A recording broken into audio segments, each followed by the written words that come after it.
Buenos días o tardes, jóvenes alumnos de la sección 621 del Bachillerato de Históricos Sociales de nuestra Escuela Preparatoria Melchor Ocampo.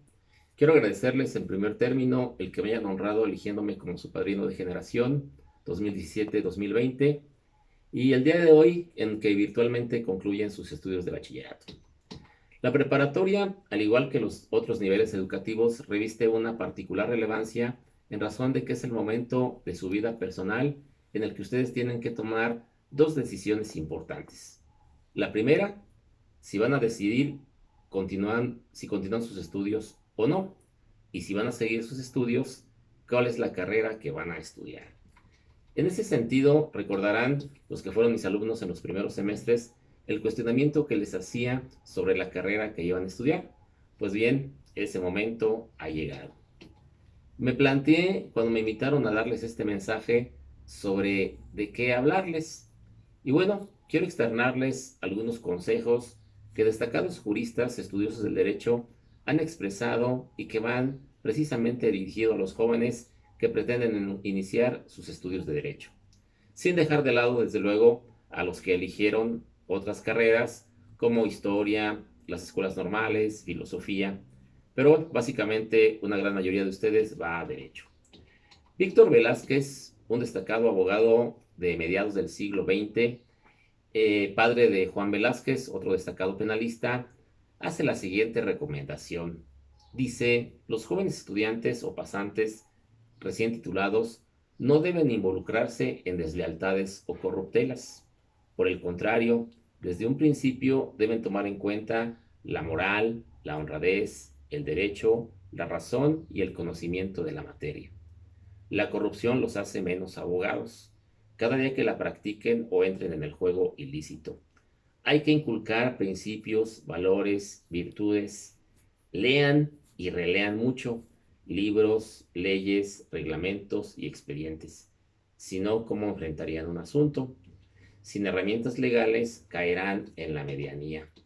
Miguel Carbonell, otro destacado jurista contemporáneo, invita a los jóvenes a ponerse las pilas, a activarse para complementar lo que los profesores les enseñan en las aulas. No quedarse nada más con los apuntes y no conformarse con lo que el profesor les enseña en la clase, sino ir un poco más allá, abarcar un mayor número de temas como sea posible, no adoptar una actitud que infortunadamente frecuente en algunas universidades en donde el alumno se asume como un sujeto puramente pasivo del proceso enseñanza-aprendizaje. El alumno asume que el profesor le debe transmitir sus conocimientos a través de los apuntes, sistematizándolos, repasándolos, con la finalidad de hacer un buen examen. Pero no se trata de ello, es decir, de ir aprobando materias, sino de ser un profesionista exitoso, para lo cual se requiere una actitud proactiva. En ese sentido, si una de las principales funciones de los abogados es argumentar, si no es que la principal, pues el abogado que no sabe lógica está perdido. Miguel Carbonell sugiere tres cosas que debemos hacer para ser mejores argumentando. Primero, debemos mejorar algo que no acostumbramos: análisis de hechos. No solamente a partir de lo que dice la Constitución, leyes, tratados internacionales, reglamentos, jurisprudencia, sino construir a nuestros argumentos con base en buenos análisis de hechos. Recordarán las tareas y reportes de lectura que les dejé sobre casos relacionados con el derecho. Y en este punto cabe reconocer que en México, dice Carbonell, la enseñanza del derecho es bastante deficitaria, toda vez que normalmente lo que se enseña en las escuelas y facultades de derecho tiene que ver con memorizar conceptos, con el estudio y el análisis de normas jurídicas, lo cual implica una enorme diferencia con lo que sucede, por ejemplo, en los Estados Unidos, en donde los alumnos son permanentemente puestos en contacto con la realidad de los hechos de la vida cotidiana, que tienen trascendencia jurídica a través del análisis de sentencias, lo cual permite afilar el sentido de análisis de penetración en materia de hechos, de tal suerte que ello nos permite a la postre plantear mejores argumentos. Para ello, pues recomienda Carbonell, hay que revisar sentencias. Ojo, sentencias, no tesis jurisprudenciales, aclara, pues en las sentencias viene, además de resumida la historia de un juicio, las razones, argumentos que tuvo el juzgador para resolver un litigio en tal o cual sentido. Es importante el análisis de estos documentos jurídicos. ¿Cómo acceder a las sentencias?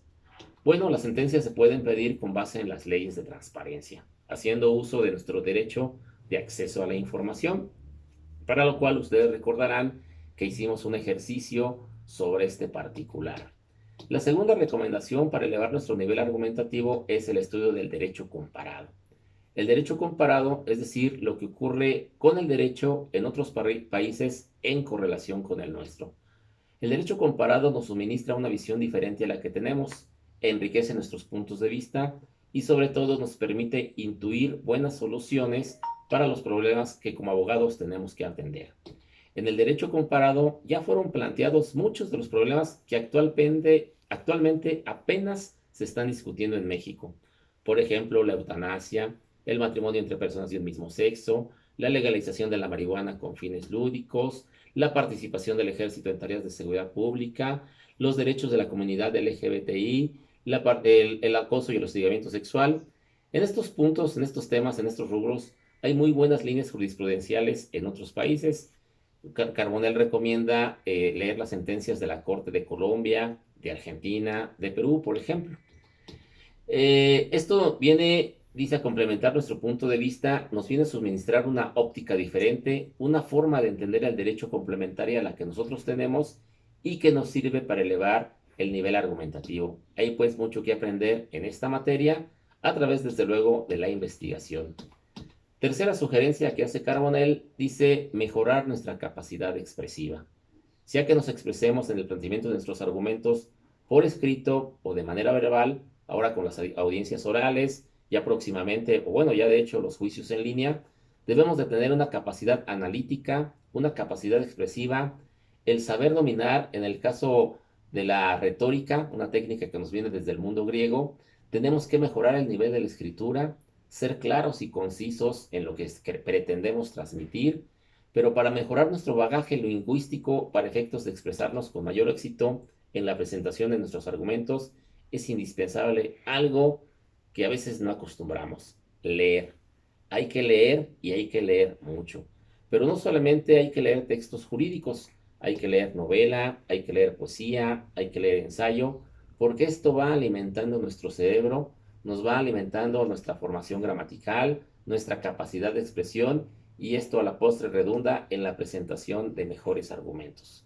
Si somos personas que leemos constantemente, además de nuestra formación jurídica profesional, y revisamos otro tipo de cuestiones, vamos al encuentro con la buena literatura. Agregaría yo algo más.